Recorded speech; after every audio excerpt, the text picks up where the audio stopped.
Hello, MJ Hickox here with Leopold's in the beautiful Douro Valley of Portugal. Porto, or Port, it's a Portuguese fortified wine that is sweet.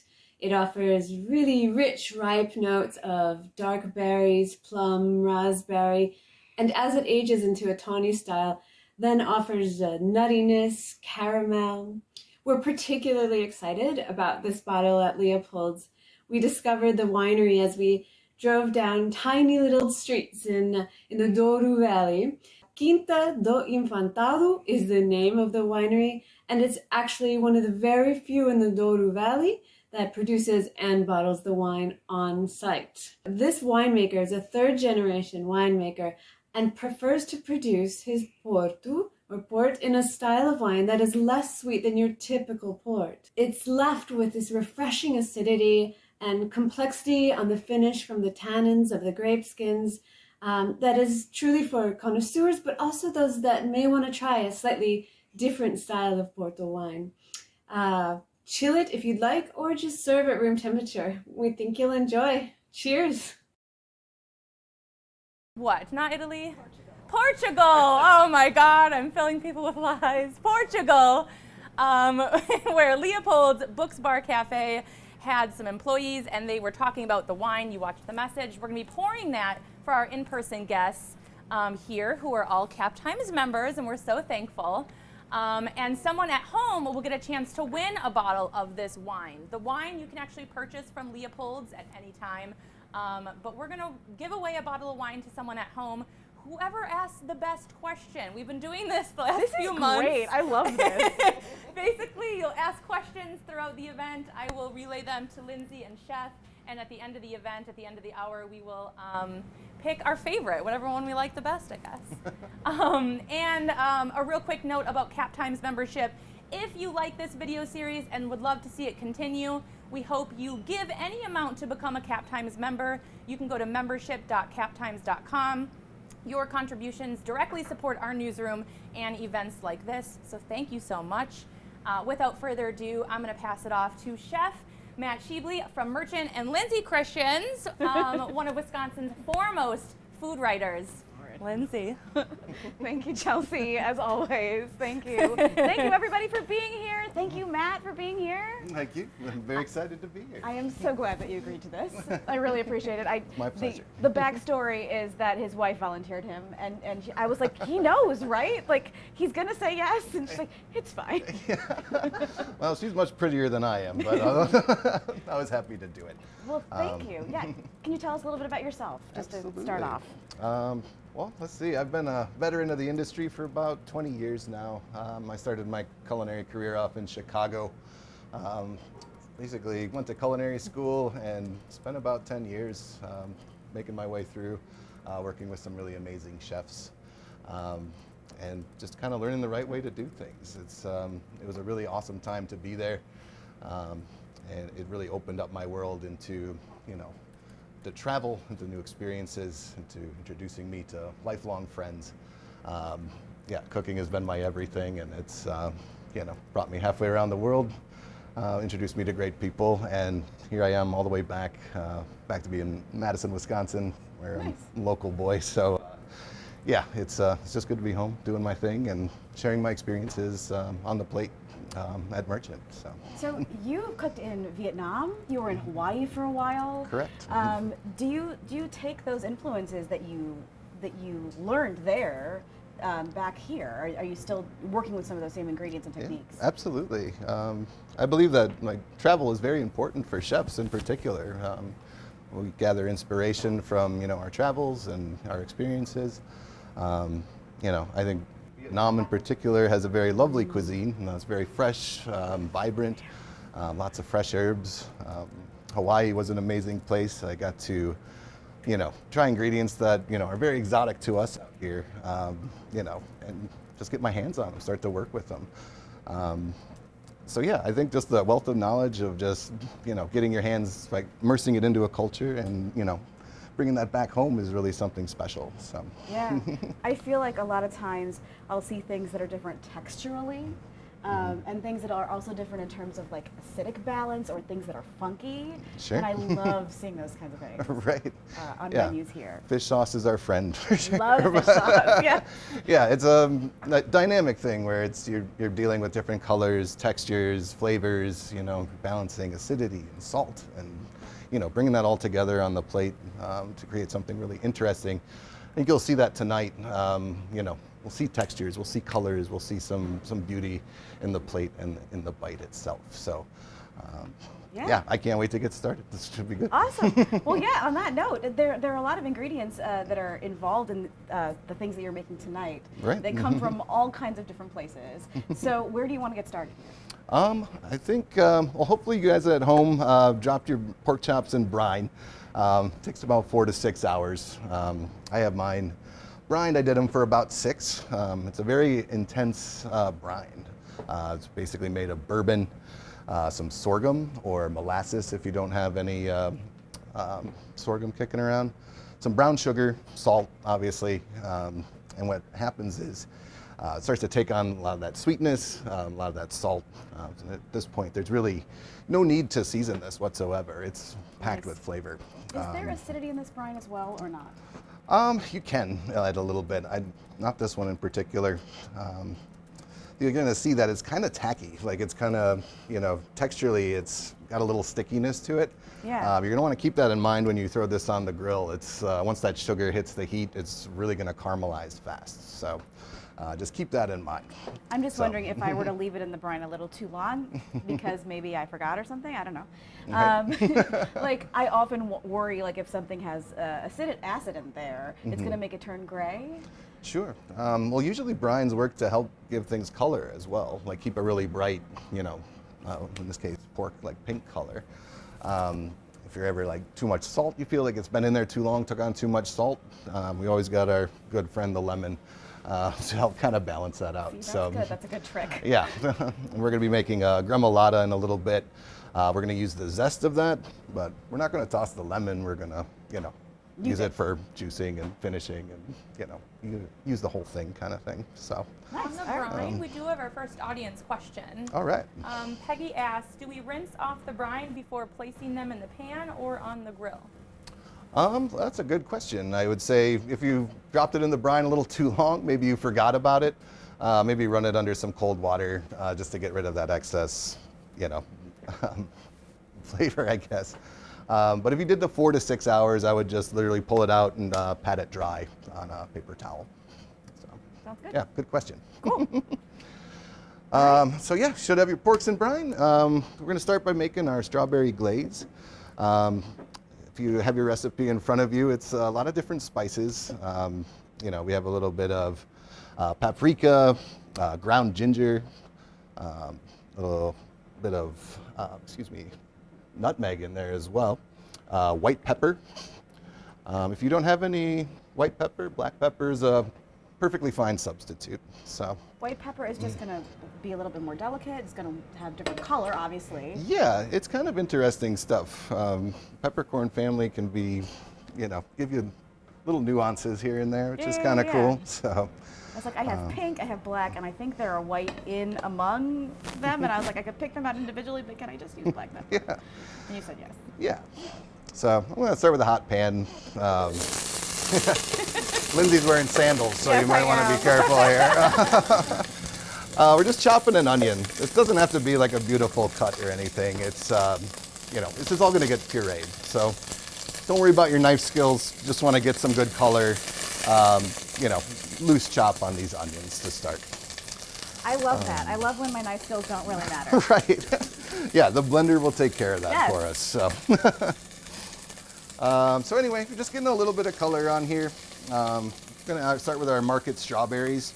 I should have about a pound of them for this recipe. I've basically taken the tops off of them and quartered them, just so we get like a little more of a even cook on there. So They look beautiful. a good amount. Yeah, and it is the height of the season for strawberries right now, so it's important that we play with these things while they're in season. This brief moment that we have. Yeah, I mean the seasons are always fleeting. You come out of winter and you get really tired of all the root vegetables and stuff, but spring comes around and more interesting things start to follow, start popping out of the ground. It's amazing to work with those things. So summer, just one of those beautiful ingredients. Just can't say no to.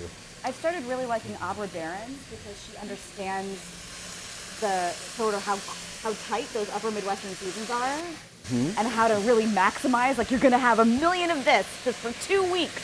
Right. You know, here's all the different things that you can do. Yeah. Versus, like, you know, my food magazines are like, it's spring, and I'm like, it's April. It is certainly not. Like, it's very gray and nothing has leaves. So yeah. Yeah. I mean, this recipe will also work. You can, you know, make this, throw it in your freezer, you know, carry it through this season. Cool. You know, you have some strawberry like glaze in the winter time. This would work well with, you know, any other kind of meat. I think pork is where this one really shines. So. Nice. So anyway, started to get a little bit of color on our strawberries and our onions. We're gonna add a little bit of brown sugar. That is sweet already, I would suppose, but a little bit of apple cider vinegar. A little bit of tamari. If you're not familiar with what tamari is, it's soy sauce, but it's all actually gluten-free. So if there's anyone with like gluten allergies out there, it's a great substitute to get that really strong umami flavor without having to worry about gluten. This whole dish is gluten-free, I think. Yeah, we're good. Yeah, I'm like thinking it through the recipe in my head. I think it's all gluten-free, yeah. Yep, you always gotta keep in mind for allergens, you know. There's modifications you can make to, you know, so that everyone can enjoy these things without sacrificing any flavor. So. If you don't have tamari, you can use soy sauce, right? Yep, Just absolutely. regular soy sauce. Perfect Yeah. substitute. And similar with the brown sugar, dark, light, whatever you've got. Yeah, for sure. We're essentially making what's called a gastrique. It's usually like a sweet and sour thing. You know, most cultures use some kind of sweet and sour combination. Obviously, the sweetness of the strawberries, the sugar and the vinegar kind of being very harmonious in their flavor pairing. So. We have one audience question. Sure. Yeah, that's not a lot of vinegar given the amount of other ingredients. Is that in there for flavor, or does the acidity of the vinegar bring something else to the dish? The question is about how much vinegar there is in the recipe in relation to the sweetness, yes? Right. Yeah. Well, I think with berries, you know, they come with a little bit of acidity as well. You know, once we start adding the spices to this, it'll, you know, just kind of bring it to another level. It'll give it a little more complexity. But the balance in this recipe is, you know, sweet and sour. It should have a good mixture of the two. I think the name of the game is balance. Like, the smells are noticeably so much better than our other, like, not better, but like, ooh, I smell it. I think the minute that vinegar gets a little bit warm, it sort of tickles your nose. Yeah, absolutely. If you're ever making a big batch of pickle brine at home and you're pouring it over your vegetables, that, you know, Smells maybe we so can use good. your mask for that still. Dan did ask at home one more question on the brine process. Was it chilled beforehand? Yes, you are on the brining. You're going to want to bring those ingredients up to a boil. Be sure to whisk it the whole time. Once everything is dissolved and, you know, formed a solid liquid, you're definitely going to want to chill it before you put your pork chops on there. You know, if you were to pour a hot liquid over raw pork chops, it would kind of start the cooking process and affect the color and the end product. So, like I said, this brine is very strong. If you were in a hurry, you could easily throw some ice in the brine to cool it down faster. I Yeah. love that. That was a great trick. Like throwing some ice into the brine to help it cool down faster. I feel like when I'm at home and I need something to like we're making cocktails and I made simple syrup and I just want it to be cold right now. Like usually, like if it's a small amount, like you can stick it in the fridge or you can stick it in the freezer or whatever. But the chef trick, right, is a bunch of ice. Right. And you just like put your thing in the ice, and like I'm always just like, who has that much ice laying around in their house? But restaurants do. Yeah. Yeah. Well, you can always run to your neighborhood gas station. They have a You're like, just get a bag of ice. waiting for you. Yeah, but chilling it down quickly, like I feel like that was a big thing when I was in a kitchen. It was like, okay, like it's a health code thing too. Right. Hot things hot, cold things cold. Yeah, there's a few tricks up our sleeves. So yeah, don't be afraid to throw a little ice on there. Chill it out faster. So now that we got our strawberries, onions, a little vinegar and sugar rolling, you can see it's starting to form a you know, some nice thick bubbles. You know, that sugar is definitely starting to dissolve into there.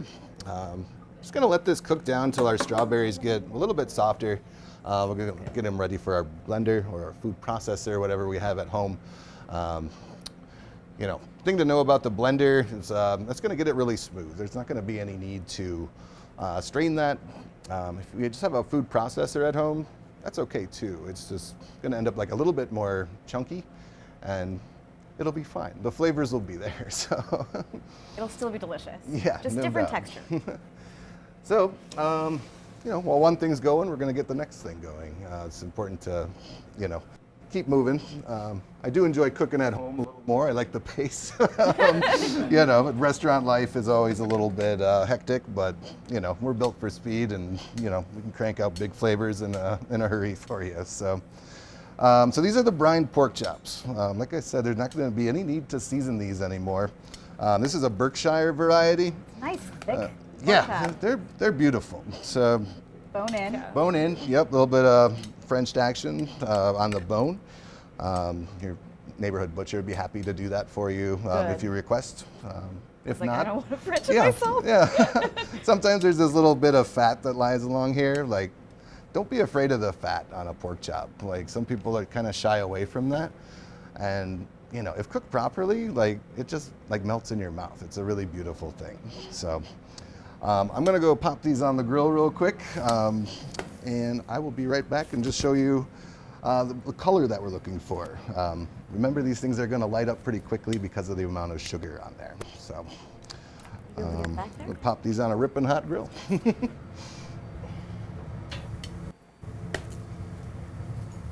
I don't know what it says, that we've been doing this series here for like a year and a half, and I didn't know there was a grill there. Like, no one has ever used it. It's amazing. And I was like, you know, I we're hate in to turn summer. my back on you, but Sorry. it's all for the deliciousness. How's the port, everybody? Delicious? Yeah. It looks beautiful. I would love some, yes, thank you. Oh my gosh, it's already there, thank you. That's very nice. Look at this, such service.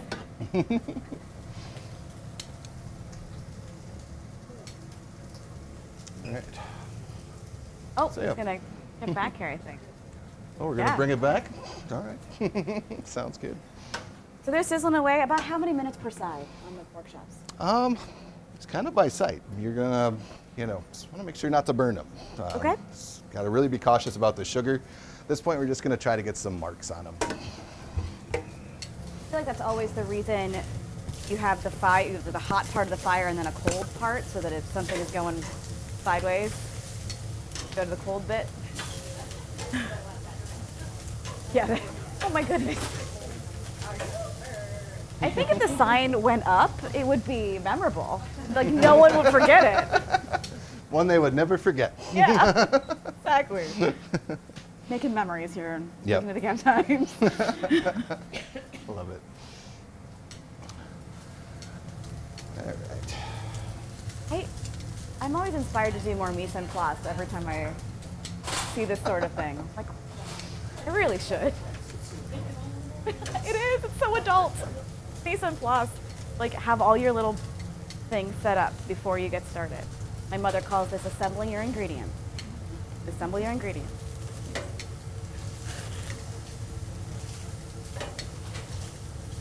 You do have a lot of things to wash at the end. Luckily, I have a partner who does all of that for me.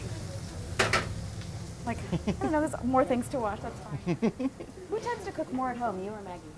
Oh, it's me, 100%. You? Oh, is it Yeah.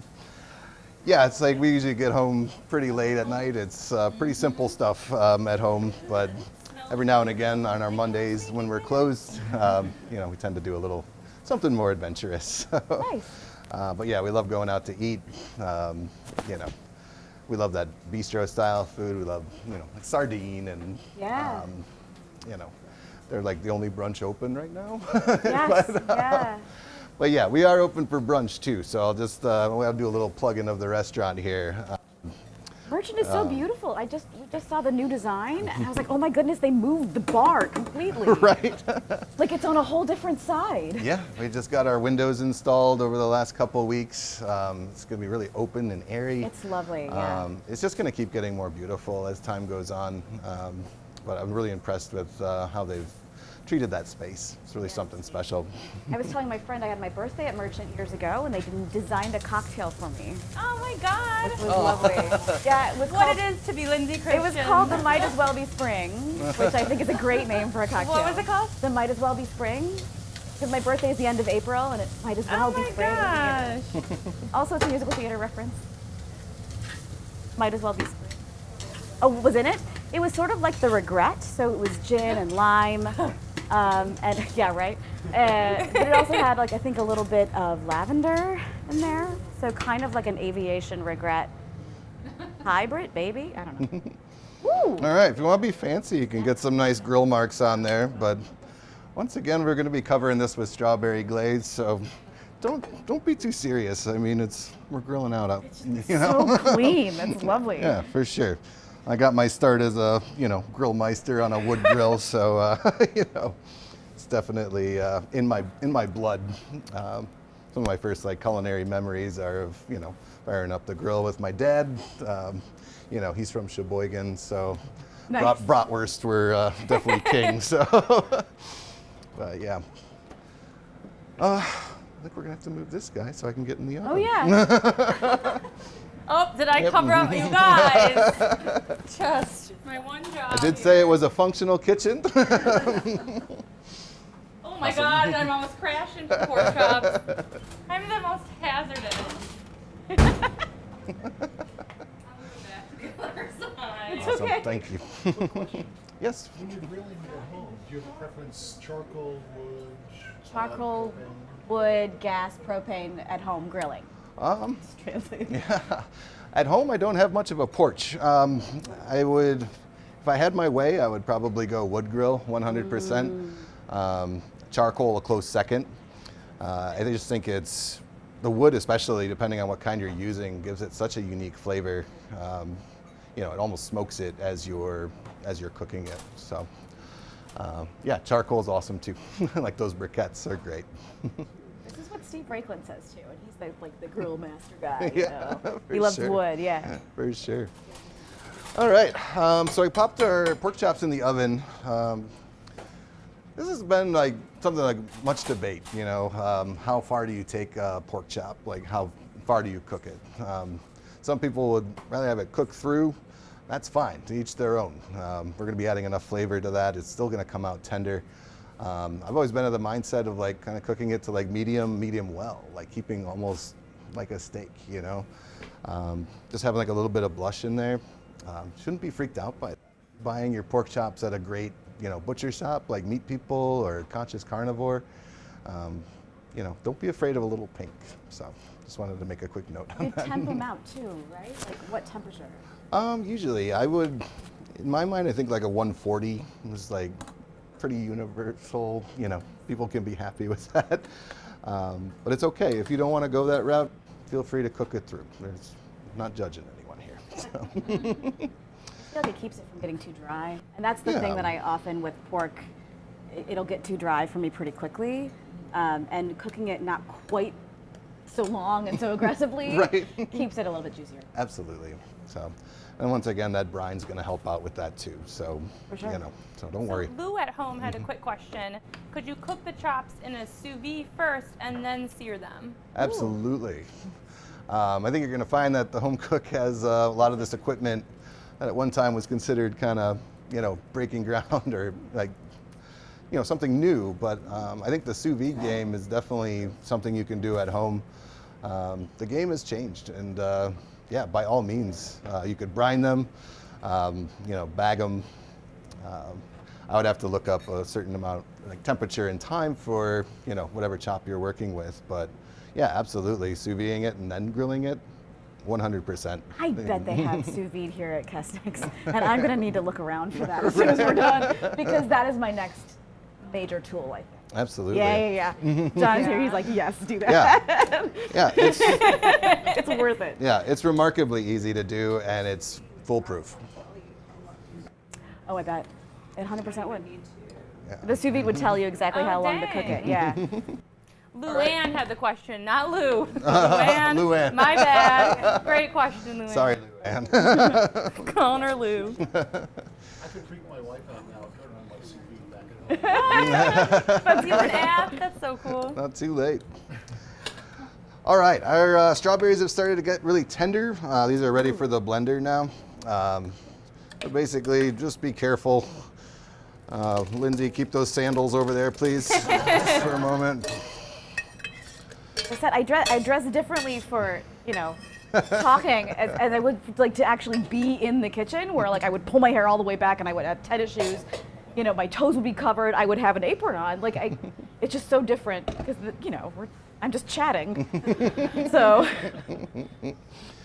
All right, so we're gonna finish this while it's still warm. We're gonna add our spices. If you look at your recipe, once again, it's white pepper, cumin, paprika, a little bit of ground clove, and ground ginger in there as well. This almost takes on, this is gonna sound weird, but it almost takes on like the flavors of ketchup. You're gonna try it in a little bit, and I don't know, it might weird you out a little bit. But, I am here for this. This sounds great. yeah. So with these spices, we're almost dipping into like some Asian flavors here with the ginger and a bit of the clove and things. And of course, like with the tamari as well. So kind of going a little continental with our stuff. Throwing hot stuff in a blender, be careful. A lot of these things have a setting on them where you can kind of ease into it. If you're not careful, Cusnix will kill me. I'll shoot this all over the ceiling. But anyway, just start slow and work your way up. I'll get a little loud in here for a second. Okay. Stand by, Lindsay. Blast off.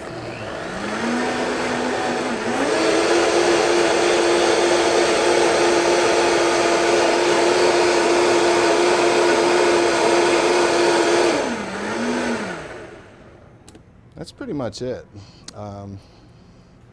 Yeah, I've got a little vinegar in there too. My bad.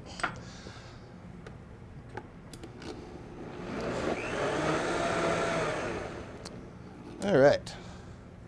So what I try to preach to my cooks at the restaurant is to always taste your food. So many times they just, go through the motions, they put it up in the window. I'm like, did you taste that? They're like, no, chef. And I'm like, you need to taste that. And I should probably taste that too, since you're trying to sneak one by on me. But yeah, don't be afraid to taste your food. If it needs adjusting, maybe a little salt, maybe a little acid, it's just important to do. I think I've made this one a couple times, so we're good. Right. One of the things that I loved, I asked you when you were talking about the brine, if someone doesn't drink or doesn't have bourbon around, if there was something they could substitute. Yeah, and you had some really good ideas for substitutions. Yeah, well, you put me on the spot. I was like, what can you do? I've done a braise with like beef using like Dr. Pepper, and I thought like, oh my God, we could go soda. Maybe like cherry soda, or Dr. Pepper has some really, or a soda, like some really complex flavors going on there. I don't know what those 23 flavors are in there, but they're doing something right. So yeah, I think any kind of cola, I think vanilla, like vanilla soda would work really well. You name it. Like anything, cool, yeah, anything sweet and complex would be really nice. So. Just not a diet. Yeah, please not diet. Not diet, yeah. The bourbon I associate with like brown sugar flavors, sort of. So I thought that made a lot of sense. Yeah, for sure. All right, we are cruising. So yeah, our pork chops are finishing in the oven. If you're doing this outside, you can kind of create, a hot side for giving your pork chops some char, then kind of creating like a small, less heat side for it to kind of, finish the process if you don't want to bring them back in and work with your oven. Yeah, if you have like a temperature thermometer kicking around, that'd be great. Just try to get to that like 140, 150 range. That's what we're looking for. So. If you're doing them in the oven, it's about 375, 400. Yeah, I think 425 at the most. 425. You don't want your oven too hot. So anyway, I'm going to take a peek at these real quick. All right, I'll step out of the way.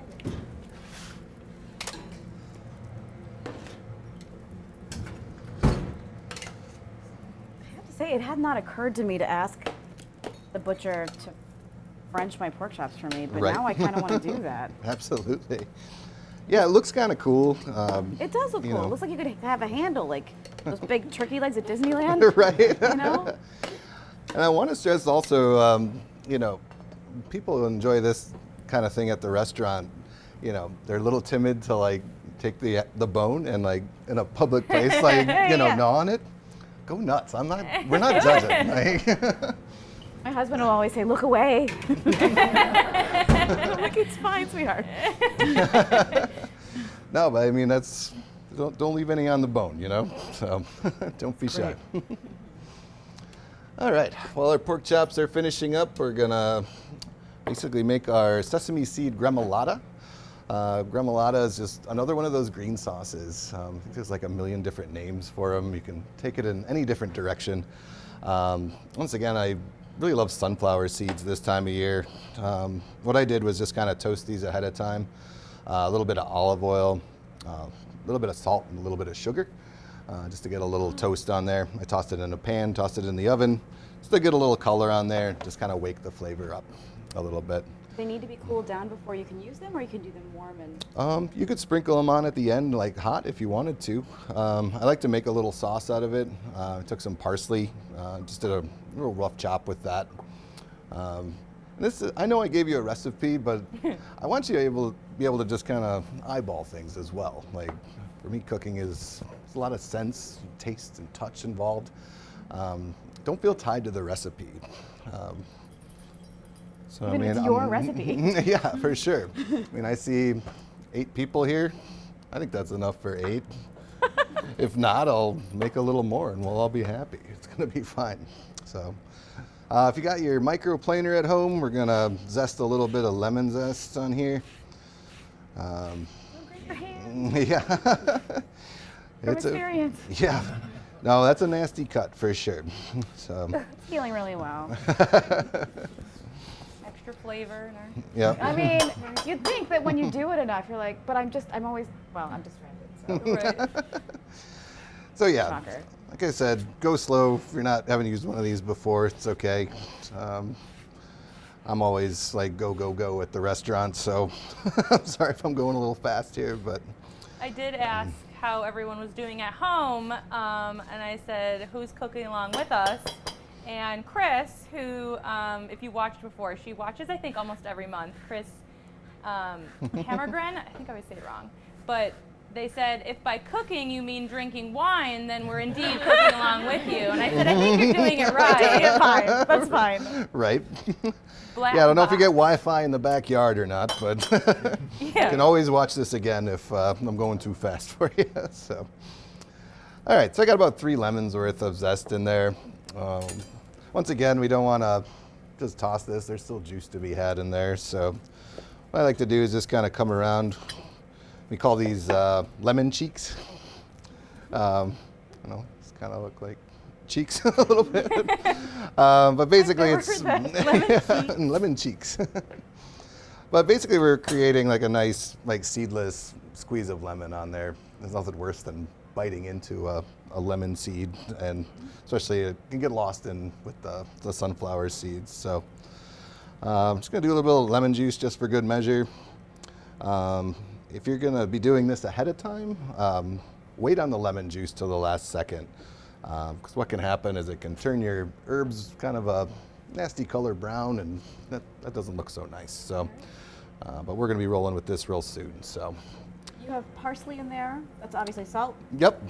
The thing about something like this that I think is really cool is that if I don't have parsley but I have basil, Yeah. you know, or if I don't have, you know, any kind of like a soft herb would work in there. I feel like I've had Gremolata with like a little bit of tarragon, for example, something Sure. that's soft and lovely. And similarly with like the sunflower seeds in there, you can swap out something that's kind of similarly nutty, like a pine nut or. Absolutely. Yeah. Nuts are a great avenue to go down. You can experiment with different kinds of herbs. That's a great point, Lindsay. Like I said, don't feel tied to the recipe. Riff If you on want it, to, yes. if you want to experiment, like, please, like, let me know what you come up with, okay? So yeah, I've hit this with a little olive oil, lemon juice, lemon zest, some salt. Yeah, just gonna make kind of a sauce. This is gonna go on at the very end. It's gonna create a nice little herbaceous, little crunch, little acidity, and it's bright. It's nice and green. It's gonna look really nice on the plate at the end. So. I love this kind of thing on fish when we do fish on the grill, because oftentimes it can feel kind of boring to me the way that we will sometimes do fish, where it's just sort of like, oh, yeah.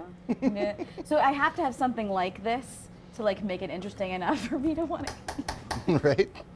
Yeah. And once again, taste your food. We're all just like, It's fine. Tell us. I don't think it's a Tell us about it. Go. Yeah, soon. Acid, salt, it's nicely balanced. Got some crunch, some brightness. Mary asked got if a you winner. use the stems of the parsley. Ooh, good question. I do. That's a great question. Is that the best question so far? So far, very you guys good. had a great reaction. You're a to front that runner. one. Yeah, I actually like a little bit of parsley stem. Yeah. I kind of, often they're just discarded or, thrown in a stock of some kind. I like to treat them, line them up and cut them like chives.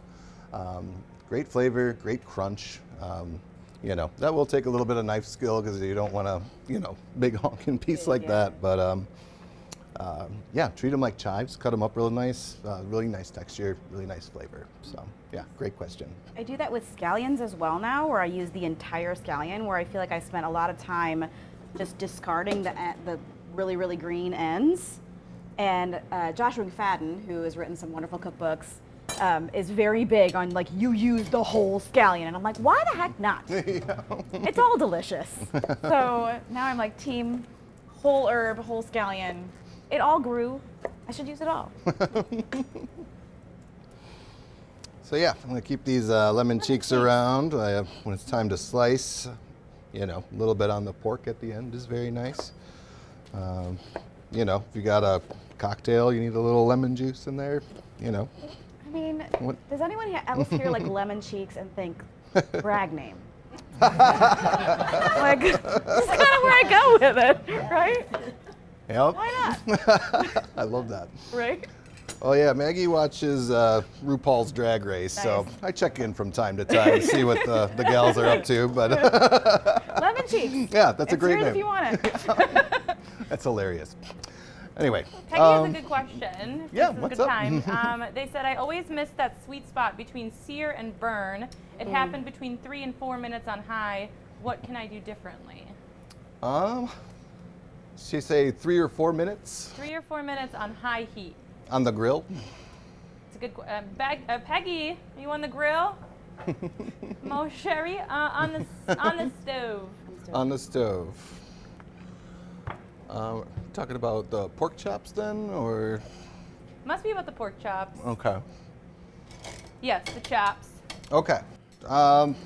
Well, don't walk away from it for starters. I think you saw when I was grilling them over there, I was probably about a minute or two on each side.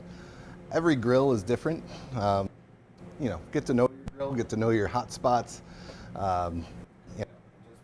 If you gotta take a little peek underneath it, make sure it's not burning, do that. So it's not the time to refill your wine glass while we're on the grill. Yes, absolutely.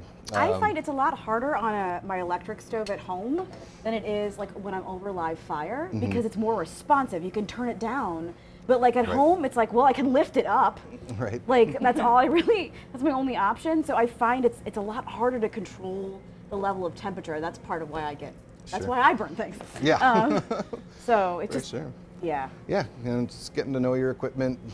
Everything runs a little hot, a little cold. Said exactly. Yeah. Thanks for the help. Yeah, for This is what I sure. do here. Yeah. One more question. I posted that Mary was in the lead for the wine, and now they're. Now they push Linda it. asked, when a recipe calls for a bunch, I'm never sure how much to use. Any advice? A bunch of parsley. Bunch must be, yeah. Okay. A bunch of anything. How much is a bunch? Right. 3 pieces. I mean, what I used, this was probably about a quarter of a bunch. I started off with, you know, kind of cutting the stems a little bit of stem, a little bit of leaf. Once again, just not being tied to that recipe. Just, you know, kind of just go with it. Trust your instincts. I think you know a lot more than you leading on. You know, this is, definitely has the flavor of parsley in it. It's, you know, everything else that goes into here is just about creating balance. So yeah, don't be tied to one bunch. Like, yeah. Several bunches. Or several bunches. When it comes to garlic, it's like all of the garlic. All of the garlic. all of the garlic. Bunch of parsley. Right. There's a lot of discussion among recipe writers about what is a, like if you say one onion, small onion, medium onion, how do you define medium onion? Like Right. what does that mean? And then it's like medium onion chopped or like half cup chopped onion. It's a whole, there's an entire world of like people who work with recipes who like, this is the stuff they talk about. Right. Medium onion, what is it? Yeah. How much does it weigh? Yeah. So yeah. I think there's a place for precision, but I think when it comes to cooking at home, you know, there's no need. Don't stress yourself out over it. Be less. Yeah, for sure. Let's see. I think we're gonna get our green beans going next. Okay. Pork chops are rolling along nicely. I'll give them a check in a second here. I basically took my green beans. Sometimes they have this weird little stem on it. It's not the nicest thing to eat.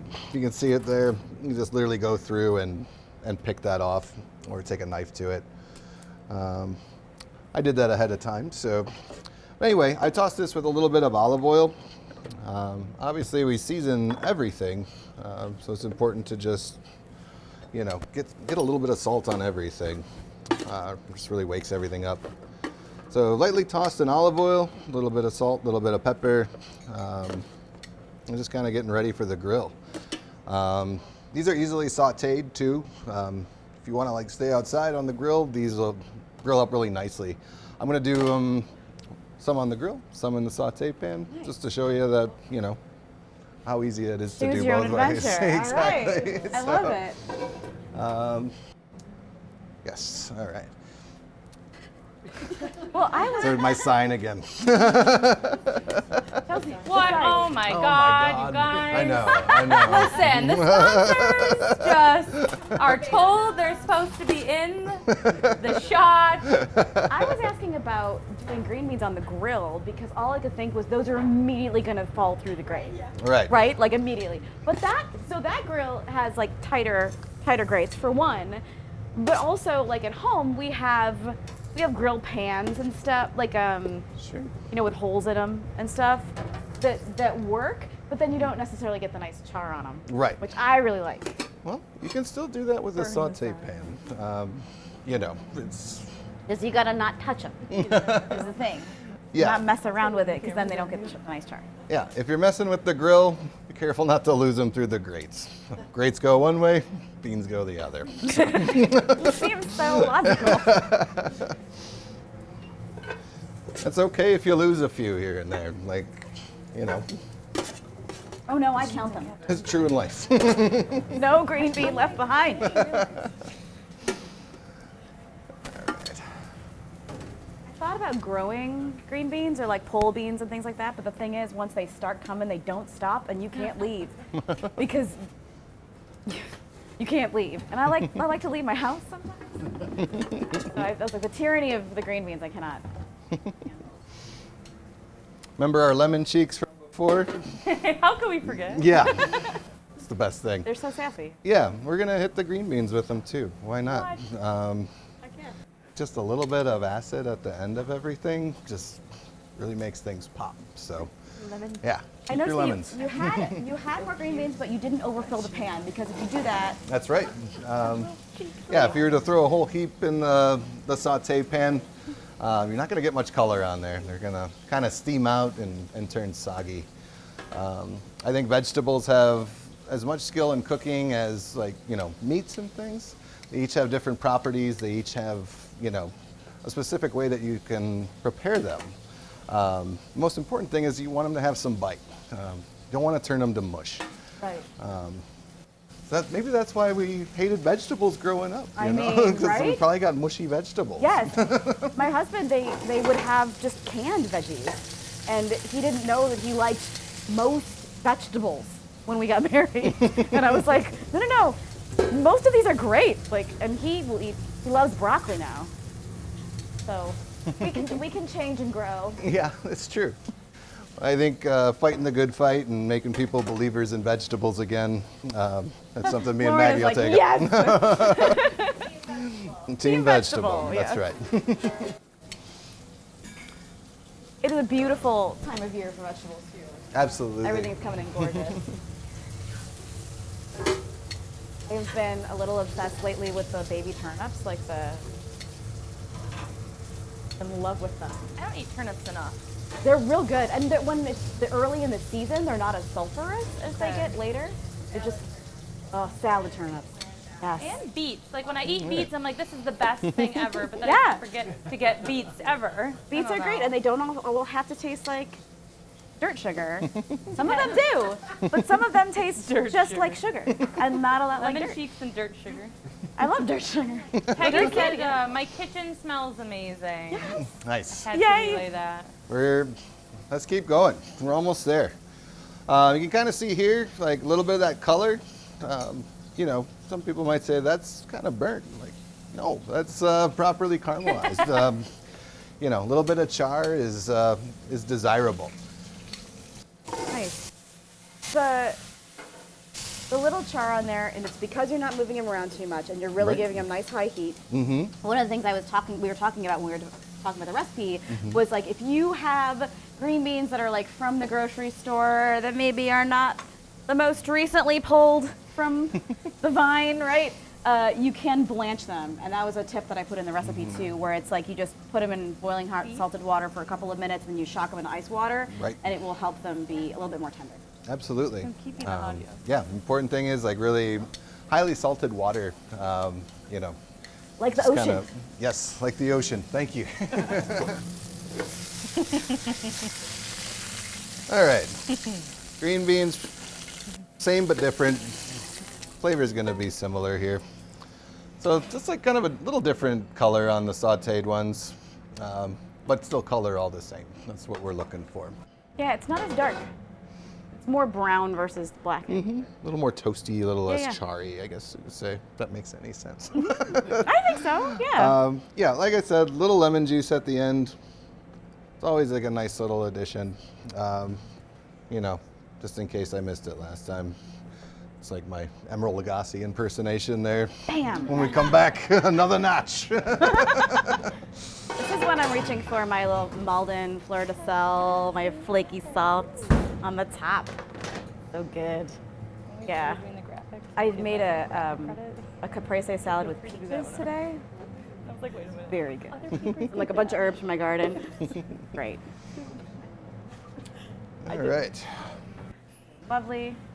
And you're a chef like me, you don't need a thermometer. You do the touch. Yeah. They're good. I know this. So yeah, resting your meat like after it comes off of the heat is really important. I say for something this size, I would give it about 5 minutes before you slice into it. In the meantime, if you wanted to like put a little pat of butter on there, lemon cheeks, once again, word of the day. Word of the day, lemon cheeks. It's gotta be. You know, it just doesn't hurt. So yeah, we're pretty much ready to plate. I'm gonna give these guys a slice in a few minutes. We're gonna hit them with our strawberry glaze, pop it back in the oven for a second to give it a nice, little more caramelization on there. and just really wake those flavors up. So I feel like lemon juice is a total hack. I never would have thought to do that. Just like what you just did here. Yeah. Like butter, yes, I think about butter, but I wouldn't have thought lemon.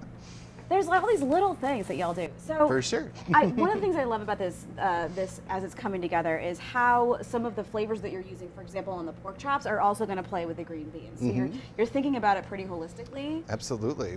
And this is going to be the vessel that kind of, brings it all together. The carpet that ties the room together. Yeah. Tied the room together, man. The rug, yeah. Or the rug together. But yeah, it's just with that olive oil, it's like a great way to make all those flavors kind of carry through. That's kind of the name of the game. So yeah, it's a beautiful thing.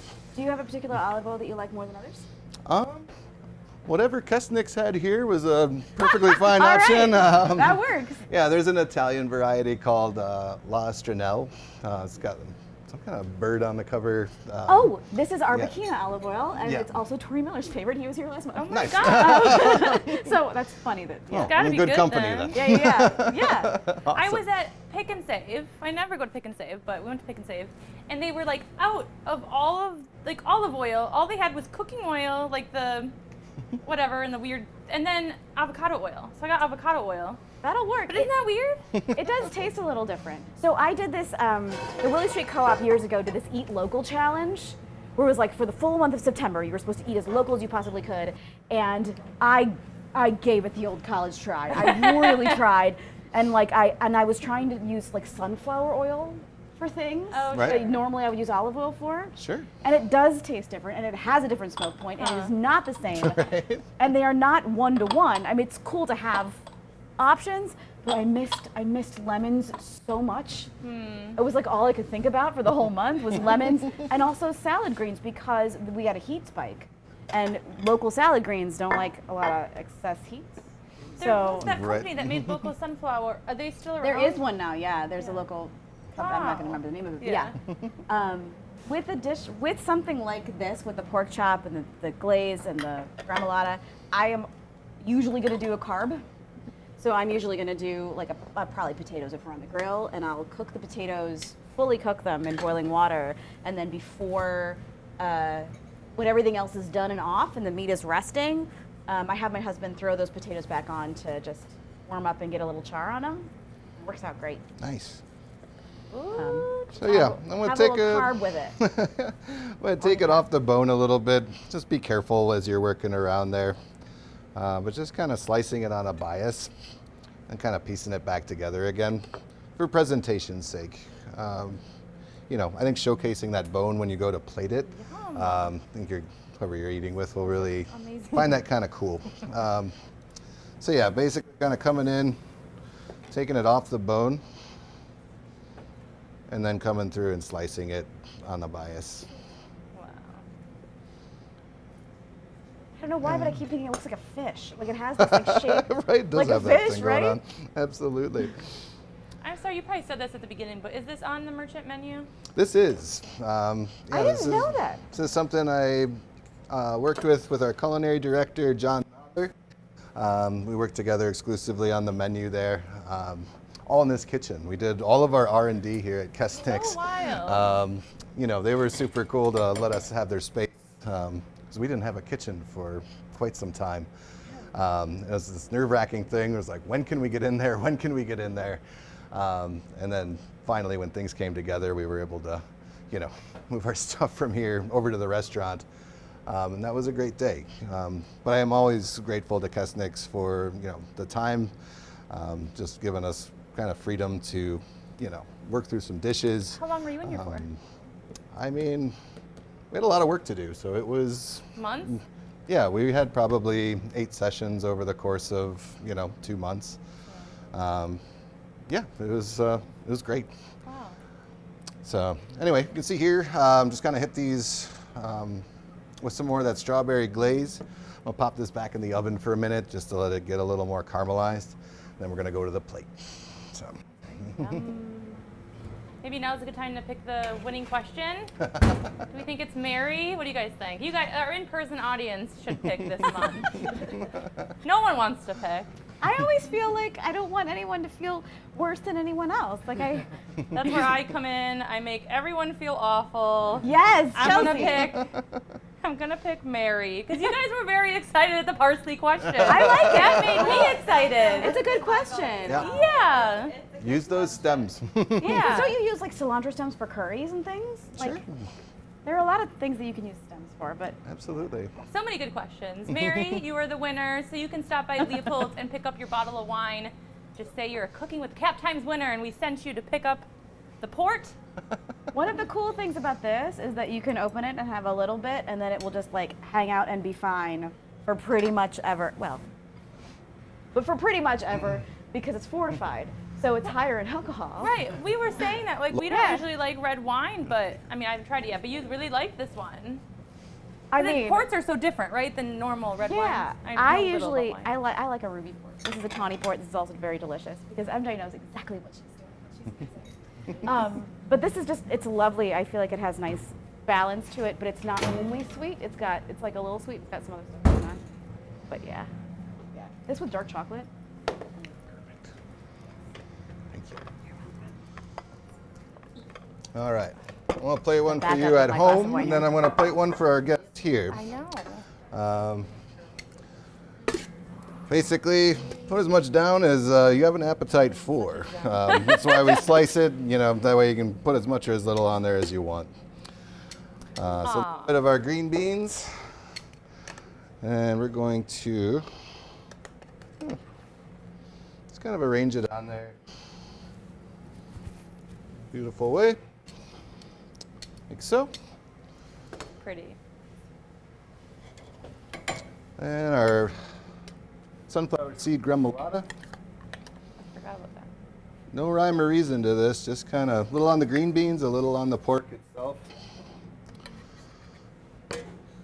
And I don't know, I kind of like edible flowers. Like the guys at work always tease me. They say you put too many flowers on things. I'm like, you're crazy.